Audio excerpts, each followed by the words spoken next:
নবীজি আম্মাজান খাদিজাতুল কুবরা রাদিয়াল্লাহু তাআলা আনহার প্রথমে নবীজি আইসা চাকরি নিছেন। আম্মাজান কয়, চাকরি আমারই কেন নাই?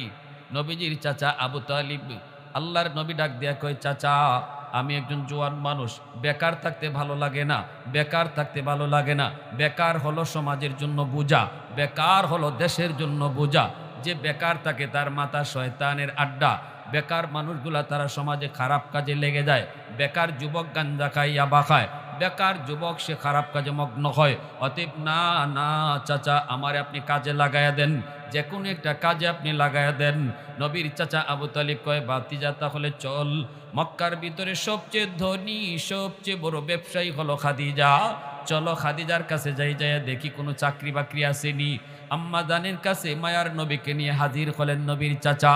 আইসেই ডাক দিয়া বলে, খাদিজা তুমি তো বহুত বড় একজন ব্যবসায়ী, তোমার ব্যবসায়িক সেক্টরে কোনো চাকরির পোস্ট খালি আসেনি, কে করব চাকরি? কই আমার বাতিজাটা, এই যে বাতিজার নাম হলো মোহাম্মদ, এই বাতিজাটা কাম করতে চায়। সাথে সাথে আম্মা জানে কয়, আমার এখানে কোনো পোস্ট নাই, সব পোস্ট ফুলফিল। একটা জায়গা শুধু খালি আছে, তাও আমার রাখাল, বকরি রাখাল। এই বকরি রাখাল সে কদিন যাবৎ ছুটিতে গেছে, এই কদিনের জন্য সেই কামটা করতে পারে। তবে আমি এই কাজ আপনার বংশের কাউকে দিব না, কারণ আপনি হলেন আরবের সবচেয়ে সম্মানী বংশের মানুষ, আপনারা হলেন কুরাইশ বংশের মানুষ। তাম পৃথিবীর সমস্ত বংশের ভিতরে সবচেয়ে দামি বংশ হলো কুরাইশ বংশ। এই বংশের মানুষ না না, তারে আমি ওই রকম একটা ছাগল চড়ানির চাকরি দিতে পারি না, না না এই চাকরি দিতে পারি না। তবে খবর রাইখেন, যদি কোনো পোস্ট খালি হয় আমি আপনার বাতিজারে চাকরি দিব। এই বইলা আম্মাদান বিদায় দিয়ে দিলেন। নবীকে নিয়ে নবীর চাচা ফিরত আসতেছেন। আমার নবীর মন ভালো না, নবী তো কাম চায়, কাম চায়, নবী তো কাম কর্ম করে খাইতে চায়, নবী তো বেকার থাকতে চায় না। এইবার নবী বলতেছে, চাচা আমার এই কামটাই দেন, যেই কামটা বকরি রাখালির ইটই দেন, এই চাকরিটাই আমি কর্ম। বাতিজা এটা কস কি, তুই আমাদের বংশের একটা ইজ্জত আছে, বংশের একটা ইজ্জত আছে। আল্লাহ নবী কয়, চাচা কর্ম যদি ছোট হয় এটাকে ঘৃণা করতে নাই, এটাকে ছোট চোখে দেখতে নাই। কর্ম কর্ম যদি হালাল হয় এটাকে সব সময় বড় মনে করতে হয়। কারণ এই কাজ আর কর্ম আর চাকুরি মানুষে খাওয়ায় না, খাওয়ায় মূলত কে? আওয়াজ দিয়া বলেন কে? অতএব কাজটা যদি হালাল হয়, ছোট হোক বড় হোক, আল্লাহ এই কাজের উসিলায় আমাকে আপনাকে খাওয়ায়। চাকরি আমারে খাওয়ায় না, ব্যবসা আমারে খাওয়ায় না, জমি জমা আমারে খাওয়ায় না, আল্লাহ এই উসিলায় আমাদেরকে খাওয়ায়। ঠিক কিনা? ঠিক কিনা? নবী কই, না গো চাচা, কখনো কোনো কর্মকে ছোট করে দেখা ভালো মানুষের কাম না, আপনি আমারে এই কাজটাই দেন। নবীজির চাচা আসলেন, আইসা ডাক দিয়া কয়, খাদিজা আমার বাতিজা ইডই করব। নবীজি এই চাকরিতে জয়েন করলেন। ছাগল নিয়ে নবী চলে গেলেন হাওড়ে। নবীজি হাওড়ে গেলেন, ছাগলগুলা খাইলো, ফ্যাট ফাতাইর করে সবগুলা ছাগল আইছে। আম্মাজান খাদিজাতুল কুবরা কয়, হায় হায় আমার ছাগলগুলি কোনো দিন তো এত ফ্যাট বইরা খানা খায় না, হায় হায় কই রাখে আমার এই রাখালে। কয়েকদিন যাওয়ার পরেই দেখে প্রতিটা ছাগলের চেহারা সুন্দর হয়ে গেছে, নাদুস নুদুস। এইবার আম্মাজান কয়, আমার একটু দেখা দরকার, আমার রাখালে বকরি রাখে কই? আগেও তো রাখালে রাখতো, কিন্তু রাখে কই? ছাদের উপরে উইটা তিনি তাকায় দেখেন মায়ার নবী, দয়ার নবী, তিনি ছাগল রাখালি করেন। আর নবীর মাথার উপরে একটা মেঘের আবর নবীকে ছায়া দিয়া রাখছে। আম্মাজান দেখি একটা বিষাক্ত সাপ নবীকে ফনা দইরা বাতাস দিতেছে, আর নবীর ছাগলগুলি বাগে রাখালি করতেছে। এই দৃশ্য তিনি ছাদ থেকে দেখাই আম্মাজান চিৎকার দিয়ে আল্লাহু আকবার, এই যুবক তো সাধারণ কোনো যুবক নয়। আল্লাহু আকবার জোরে বলেন। হায়, আমি তো একজন মহামানবকে চাকরি দিছি, এ তো সাধারণ কোনো যুবক নয়। সাথে সাথে আম্মাজান সকল চাকরিজীবীদেরকে ডাকলেন, সকল কর্মজীবীদেরকে ডাকলেন, চিফ ম্যানেজারকে ডাকলেন, সুপারভাইজারকে ডাকলেন, ক্যাশিয়ারকে ডাকলেন, সব ম্যানেজারগুলাকে ডাকলেন।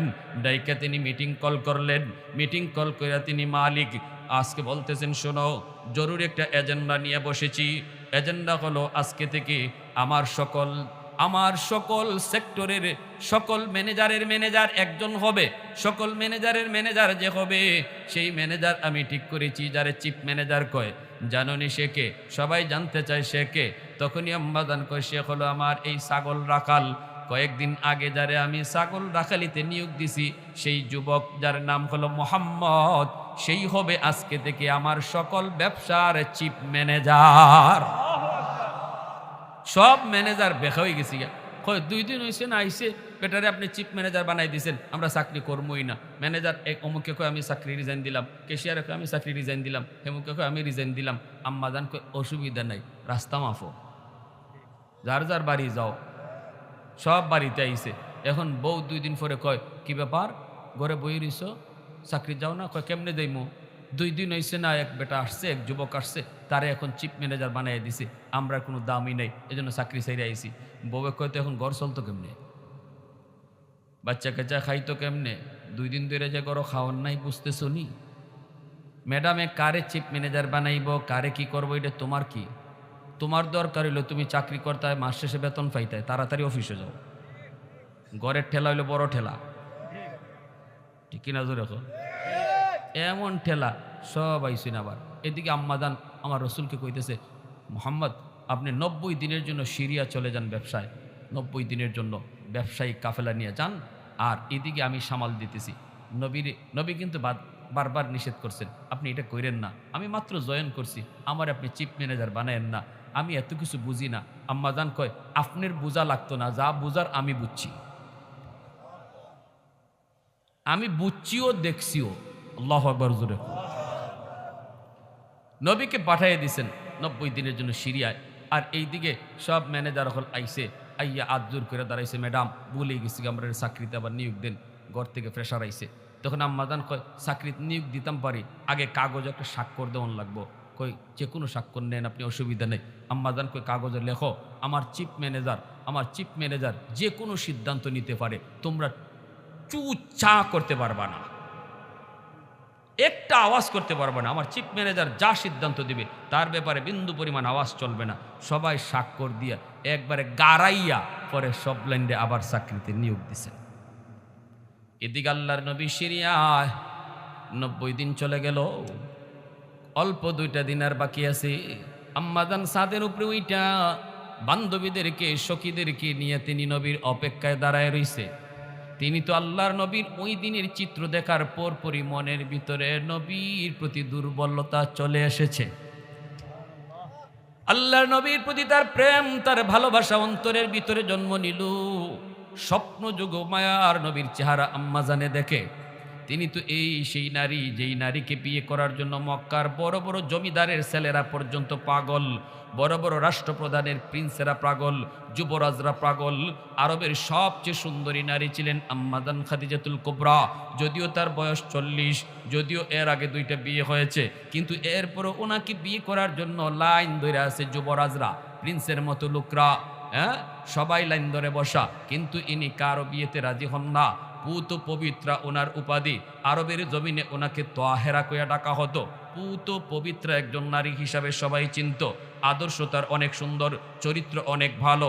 ওই অবস্থায় নবীজির প্রতি দুর্বল, উপরে উইটা নবীর পাহাড় নবীর দিকে তাকায়, নবী কখন আসে, আমার ম্যানেজার কখন আসে, আমার ম্যানেজার কখন আসে।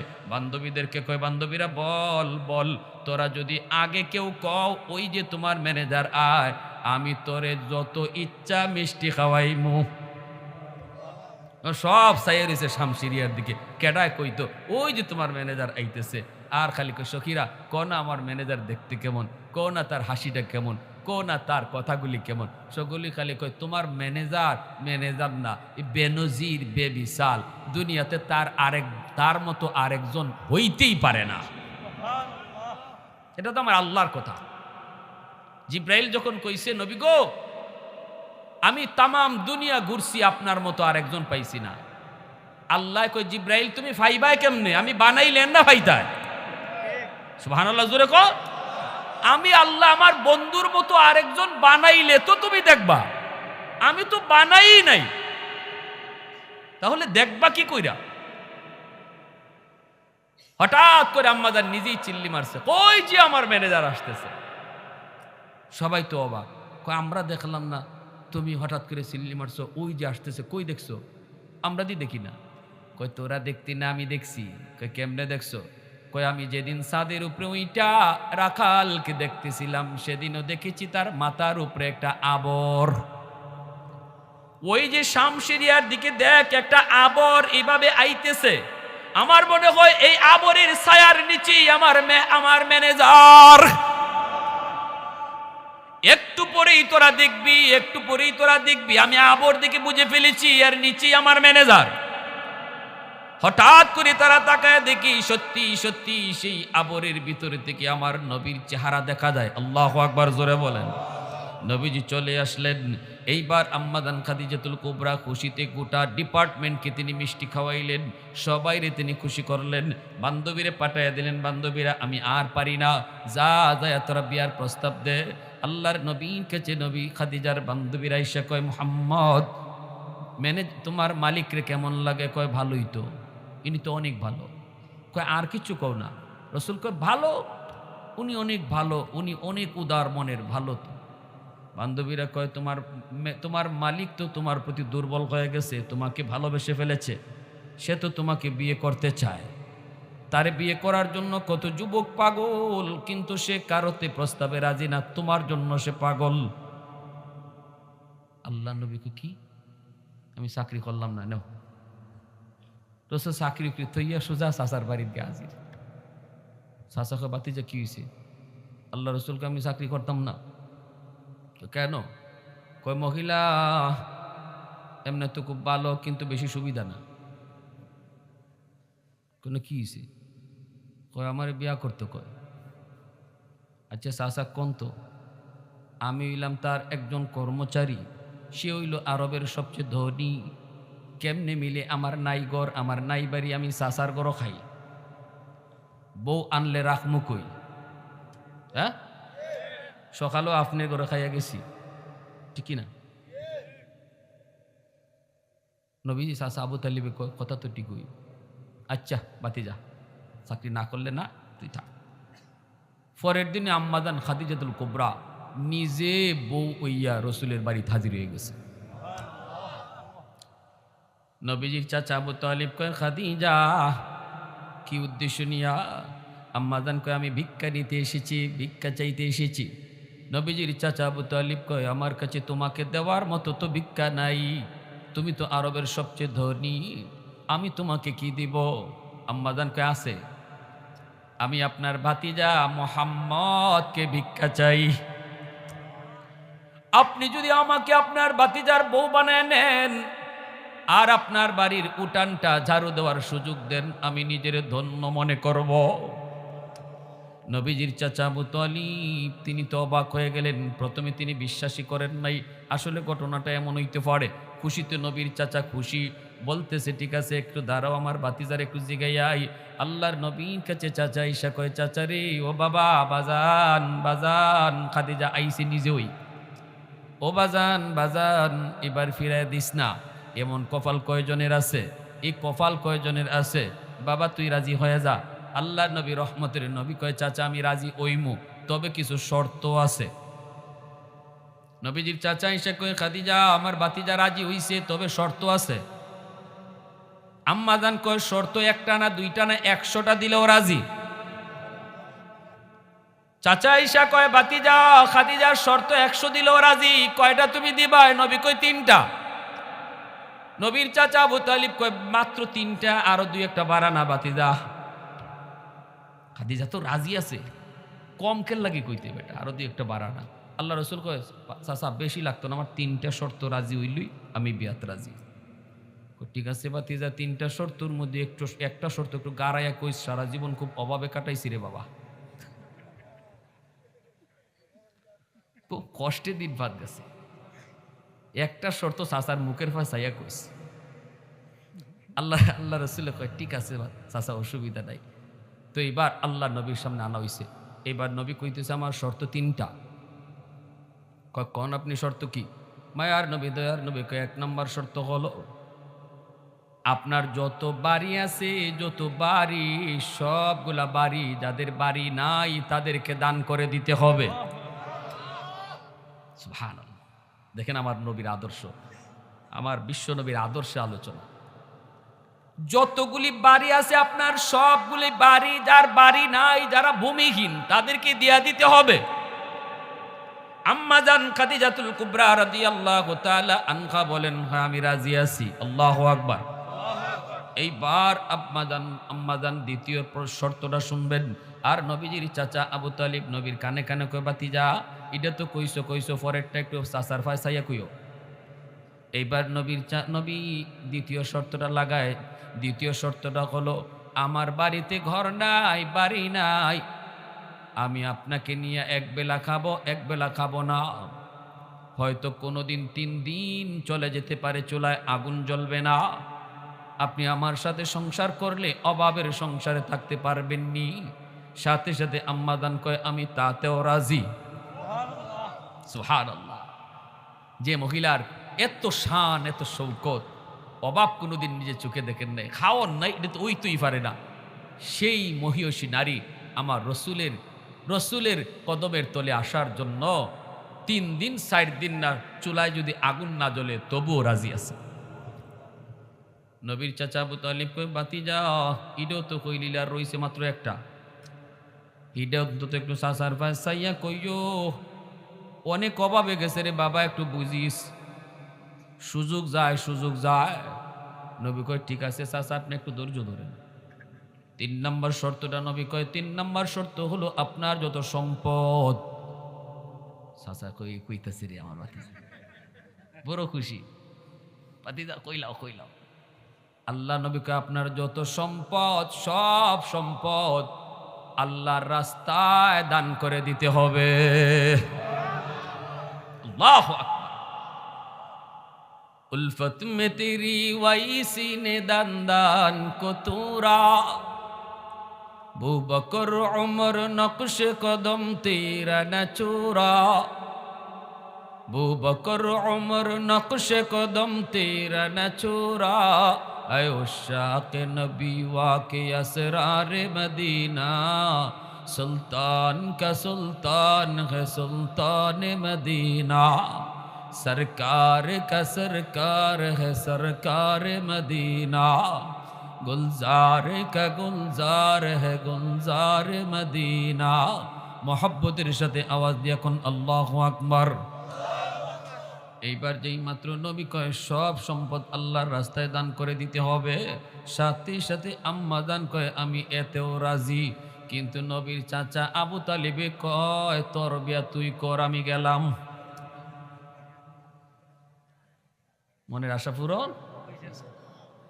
সবগুলি সম্পদ আমার নবীর পায়ের তলে দিয়ে দিলেন। নবীজি একে একে সবগুলি সম্পদ আরবের গরিব মানুষের ভিতরে নবী বন্টন করে দিলেন। আল্লাহু আকবার, জোরে বলেন। এজন্য আল্লাহকে, বন্ধু ও বন্ধু, জানোনি তোমার স্ত্রী খাদিজার জন্য আমি আল্লাহ সালাম পাঠাইছি। নবীজি হেরা গুহার ভিতরে নবী মগ্ন, জিব্রাইল আমিন নবীর পাশে বসা, আল্লাহর নবীর সাথে জিব্রাইল কথা কয়। ওই অবস্থায় আম্মা জান খাদিজাতুল কুবরা সকাল সন্ধ্যা এত বড় উঁচু পাহাড়টা বায়া নবীর জন্য তিনি হালকা পাতলা নাস্তা নিয়া ওই গাঁরে হেরার মধ্যে তিনি আসতেন। এ যুবক, যদি মক্কা মদিনায় যাও, আরাফা মুজদালিফা দেখার জন্য তোমারে নিয়ে যাবে জিয়ারায়, ওই দিন তোমাকে দেখাবে গারে হেরা। এই সেই গারে হেরা যেখানে আমার নবী ধ্যানে মগ্ন ছিলেন, নবীর উপরে কোরআন নাজিল হয়েছিল। এই সেই গারে হেরা, যে গারে হেরায় উঠতে গেলে তোমাকে অনেক সময় লাগবে, হাঁটু ভেঙ্গে আসবে, পারবা না, সাহস পাইবা না। এখন তো জায়গায় জায়গায় রাস্তা কইরা, জায়গায় জায়গায় স্টেশন বানাইয়া জুস রাখছে, পানি রাখছে, ছোট ছোট টং বইছে, দোকান বইছে। কিন্তু ওই সময় তো এমন রাস্তাও ছিল না, জায়গায় জায়গায় পানির জুসের ব্যবস্থাও ছিল না। কিন্তু আম্মা জান খাদিজাতুল কুবরা ওই পাহাড় ডিঙ্গায়া পাথর ডিঙ্গায়া আমার নবী পর্যন্ত গারে হেরায় তিনি হাজির হইতেন নবীর জন্য নাস্তা লইয়া। জিব্রাইল কয়, নবী গো, ওই যে তাকায় দেখেন আপনার প্রিয়তমা স্ত্রী খাদিজা আইতেছে। আল্লাহর রাসূল কয়, জিব্রাইল, আমার খাদিজারে তুমি কেমনে চিনো? জিব্রাইল কয়, নবী গো, খাদিজাকে শুধু আমি জিব্রাইল একা চিনি না, খাদিজাকে আসমানের সকল ফেরেশতারা চিনে। আল্লাহ তারে সালাম জানাইছে, ওগো নবী সালামটা যখন দিবেন আমি জিব্রাইলের সালামটাও পৌঁছায় দিয়েন। সুবহানাল্লাহ জোরে কোন, আর একটু জোরে কোন সুবহানাল্লাহ। আয় ভাইয়েরা, যুবক, এজন্য বলছিলাম আমার আম্মাজান খাদিজাতুল কুবরা আমার নবীর দুঃখের দিনের স্ত্রী। রসুল যখন দাওয়াতের কাজ করতেন, নবীজি একবার দাওয়াতের কাজ করতে গেছেন, আবু জাহেল নবীকে আঘাত করছে, নবীর মাথাটা ফাটাইয়া দিছে। আল্লাহর নবী ঘরে আইছেন, নবীর মাথা দিয়া রক্ত জড়ে। আম্মাজান খাদিজাতুল কুবরা নবীকে এইভাবে বুকে জড়ায় নিলেন, মাথার এইরকম রক্তগুলা নবীর মুচ্ছে দিতেছেন। কুলের মধ্যে বসাইয়া আম্মাজান চুলের রক্ত মুছতেছেন আর চোখের পানি জড়ায় জড়ায় কাঁদতেছে। এইদিকে নবীর এই হত্যার, নবীর এই আঘাতের বদলা নিবকে নবীজির আপন চাচা, যার নাম হল আমির হামজা। আমির হামজা নবীর সমবয়সী, নবীর আপন চাচা হইল নবীর সমবয়সী, নবীর বন্ধু, বাল্য বন্ধু, নবীর খেলার সাথী। সেই আমির হামজা তখনও মুসলমান হন নাই, কিন্তু অনেক বড় বীর বাহাদুর। ইনি শুধু শিকার করতেন, শিকারী ছিলেন, শিকারী, হরিণ শিকারী মগ্ন ছিলেন, পাগল হরিণ শিকারে তিনি পাগল। জঙ্গলে চলে গেছেন হরিণ শিকার করার জন্য। একটা তীর মাত্র আছে, তিনি হরিণকে মারবেন। অটো আল্লাহ হরিণের জবান আল্লাহ খুলে দিছে। হরিণ ডাক দেয়া কয়, রে হামজা, আমার জন্য এই তীরটা আর তুই ব্যয় করবি না। এই একটা মাত্র তীর রয়েছে, এটা আমার লাগে না। এই তীরটা তুই আবু জাহেলের লাগে রাখ, কারণ তোর বাতিজা, রক্তের বাতিজা মুহাম্মদ, যদিও তোর ধর্ম মানে না, সে নতুন ধর্মের দাওয়াত দেয়, ইসলাম ধর্মের দাওয়াত দেয়। তবে আমি হরিণ বলতেছি, ইসলাম ধর্ম ওই সত্য ধর্ম, ওই সত্য ধর্মের দাওয়াত দেয় বিদায় আবু জাহেল তার মাথায় আঘাত কইরা রক্ত ঝরায় ফেলছে। এরে হামজা, এই রক্তটা তো তোর নিজের রক্ত। আল্লাহু আকবার জোরে কর। এই রক্ত তোর রক্ত, তোর রক্ত ঝরাইছে এই আবু জাহেলে, আর তুই এখানে শিকারি করতে আইসো। সাথে সাথে আমির হামজা হরিণের কাছ থেকে এই জবান পাইয়া তিনি তীরটা আটকায় ফেললেন, পশমগুলা দাঁড়ায় ফেললো, সুজা দৌড়ায় বাড়িতে আসলেন। আইসে দেখেন আমার নবীর ঘরে আম্মাজান খাদিজাতুল কুবরার কান্নার আওয়াজ। তিনি কাঁদতেছেন আর বলতেছেন, আজকে আমার স্বামীর দুনিয়াতে কেউ নাই, আজ আমার স্বামী এতিম, আমার স্বামীর কোনো ভাই নাই, কোনো আপন কেউ নাই। বিদায় আবু জাহেল আঘাত দিয়া রক্ত জড়ায় ফেললো। আজ বুঝি আমার স্বামীর আমার এই স্বামীর আঘাতের বদলা নেওয়ার কেউ নাই, কেউ বুঝি নাই। সাথে সাথে আমির হামজা কয়, ও খাদিজা, খাদিজা, না না, আমার বাতিজার বদলা নেওয়ার জন্য চাচা হামজা হাজির হয়ে গেছে। কি হয়েছে বল? সাথে সাথে আল্লাহ নবী কয়, চাচা আমি কোনো কিছু করি নাই, শুধু কালেমার দাওয়াত দিছিলাম, এজন্য আমারে মারছে, আঘাত করছে। সাথে সাথে আমিরে হামজা তলোয়ারটা লইয়া সুজা আবু জাহেলের দিকে রওনা দিলেন। যায় দেখেন আবু জাহেল ঠান্ডা ফান্ডা লইয়া এক জায়গায় বইয়া তারা তামসা করে, মজাক করে। কয় দিয়াইছে মুহাম্মদের মাথা ফাটাইয়া। সাথে সাথে আমিরে হামজাকে মজলিসে হাজির। এ আবু জাহেল শোন, মুহাম্মদের চাচা আমির হামজা আইছে। আল্লাহু আকবার জোরে কর। এ আবু জাহেল শোন, আমি আমিরে হামজা আইছি, বল আমার বাতিজার দোষটা কি? কয় তোমার বাতিজায় বাপ দাদার ধর্ম চাইরা নতুন ধর্মের দাওয়াত দেয়। কয় কোনো দোষ করছে, তোর কোনো ক্ষতি করছে? কয় না, কোনো ক্ষতি না, দাওয়াত কেন দেয়? কয় এই জন্য তুই আমার বাতিজারে মারবি? তুই একটু ভাবলি না এটা কার বাতিজা? আল্লাহু আকবার জোরে কর। তুই একটা বাতিজা কই, এই তলোয়ারটা দিয়া সুজা আবু জাহেলের মাথায় বসায় দিছে। আবু জাহেলের মাথা ফাইটটা গেল, রক্ত বের হইছে ফিনকি দিয়া। আবু জাহেলের সান্ডা ফান্ডা গুলি যারা কাছে ছিল ওরা দৌড় দিয়ে আইসে আমির হামজারে ধরব। এমনি আবু জাহেলে কয়, সাবধান, তোরা কেউ লড়িস না, কারণ তোরা হামজারে না চিনলেও আমি চিনি। আল্লাহু আকবার জোরে কয়, আগুন যদ্দূর আছে অদ্দূরিতা হোক, আর বাড়াইস না। ঠিক কিনা জোরে কয়? আমারে মারছে অদ্দূরিতা হোক, আর বাড়াইও না। হামজারে আমি চিনি, মারছে মারক। এমনি কয়, হামজা একটু থাম, আর মারিস না। হামজা একটু থাম দোস্ত, একটু থাম, শুন তোর বাতিজা কেন নতুন ধর্মের দাওয়াত দেয়। এমনি আমিরে হামজা কয়, আমার বাতিজা ইসলাম ধর্ম দাওয়াত দেওয়ার অপরাধে যদি তুই আমার বাতিজারে মারস, তাহলে এই মুহূর্তে আমি ঘোষণা দিলাম, আজ থেকে আমি হামজাও ইসলাম ধর্ম গ্রহণ করলাম। আল্লাহু আকবার। কৌনৈন মুখতার খোদা তুমকো বানায়া, कौनैन मुख्तार खुदा तुमको बनाया, उम्मत का निगाहबान खुदा तुमको बनाया। मौला मेरा आका मेरा रहमत की नबी है, तजदार मदीना है तो माह अरबी है। अशजार ने देते हैं नबूवत के शहादात, तशकीक कमर में है तो अंगुल की इशारात, तशकीक कमर में है तो अंगुल की इशारात। একটু জোরে সুরে কোন আল্লাহু আকবার, আর জোরে আল্লাহু আকবার।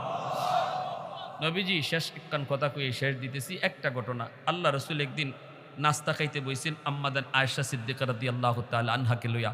খাঞ্চা ভরা রুটি, নবী খাইতেছেন না, নবীর চোখ দিয়ে পানি পড়ে। আম্মাদান আয়েশাকে রাসূল কান্দেন কেন? নবীকে আয়েশা আমার খাদিজার কথা মনে পড়ে গেছে, আমার খাদিজারে লইয়া কোনোদিন আমি এত রুটি লইয়া খানা খাইতে পারি নাই, অথচ আরবের সবচেয়ে ধনী ছিল, সব সম্পদ আল্লাহর রাস্তায় দান করে দিছে, এরপরে গরিব হইয়া আমার সাথে কাটাইছে, দিন গেছে রাত গেছে, চুলায় আগুন জ্বলছে না। আজকে তোমরা আমার সুখের দিনের স্ত্রী, তোমরারে লইয়া কত রুটি খাইতেছি, আমার খাদিজারে লইয়া আমি কোনোদিন পারি নাই, এজন্য আমার চোখ দিয়া ফানি জরে। যাও একটা রুটি আমার খাদিজারে দিয়ে আসো। আম্মাজান কয়ে কেমনে দিব আপনার খাদিজা তো কবরে। আম্মাজান খাদিজাতুল কুবরা রাদিয়াল্লাহু তাআলা আনহার কবর কোথায় জানেননি? কবর হলো মক্কা শরীফ, জান্নাতুল মুআল্লা। মক্কার কবর, মদিনার কবরের নাম জান্নাতুল বাকি, আর মক্কার কবরের নাম জান্নাতুল মুআল্লা, ঠিক না? আমি গেছি মক্কার কবরের পাশে গিয়া, আল্লাহ রাসূল সাল্লাল্লাহু আলাইহি সাল্লামের চাচা আবু তালিবের কবরও মক্কার এই জান্নাতুল মুআল্লায়। এখানে হাঁটতেছি, কবর দেখতেছি, আর ওই আম্মাজান খাদিজাতুল কুবরার কবরের পাশে এসে দাঁড়াইছি। আমার বন্ধু আসিল, জিয়ারত করতেছে। আমার দোস্তরে কইছি, দোস্ত এটা হইল আম্মাজান খাদিজার কবর। সাথে সাথে আরবি একজন মুতু আমার পাশে আসিল, আইসা কইতেছে, কি কইলেন আপনি? আরবিতে কি কইলেন? আমি বললাম যে আম্মাজান খাদিজার কবর। কয় না, এমন বইল না, তিনি জানো কে? তিনি শুধু আম্মাজান খাদিজা না, ইনার অবদান আর ইনার কুরবানির কারণেই ইসলাম দুনিয়া জুড়ে চমকাইছে। অতএব ওনার নামটা নেওয়ার সময় বলবা আম্মাজান খাদিজাতুল কুবরা। আল্লাহু আকবার। কুবরা, মহান, মহিষী নারী কইবা, যে নারীর অবদানের কারণে আজ ইসলাম এত দূর পর্যন্ত গড়াইছে, যিনি সর্বপ্রথম মুসলমান হইছেন। আল্লাহ নবীর দাওয়াতে সর্বপ্রথম মুসলমান হওয়ার ভাগ্য কোনো পুরুষের না, একজন নারীর, আর তিনি হলেন আম্মাজান খাদিজাতুল কুবরা রাদিয়াল্লাহু তাআলা আনহা। রাসূল কয়, যাও আমার খাদিজারে রুটি দিয়াও। ইনি কই, ইনি তো কবরে দিমু কেমনে? রাসূল কয়, আমার খাদিজার একজন বান্ধবী আছে, নাম হইল নাফিসা, খাদিজার বান্ধবীর একটা রুটি খাওয়াও, খাদিজারই রুটি খাওয়ানো হয়ে যাবে। আল্লাহ নবীর আদর্শের কথা শুনাইতেছি। এজন্য মা নাই, মার বান্ধবী যারা আছে, মার সমবয়সের নারী যারা আছে, সম্মান করো, তাদেরকে এক কাপ চা খাওয়াইও, একটা নাস্তা করাইও, ঈদের সময় 500 টাকা দিও। রসুল কয়, মা যে মহিলাদের সাথে চলতো তাদেরকে যখন তুমি সাহায্য করবা, এই সাহায্যটা নগদ আল্লাহ মার কবরে পৌঁছে দেবে, যেন মারই করছো। আল্লাহ কোন সুবহানাল্লাহ।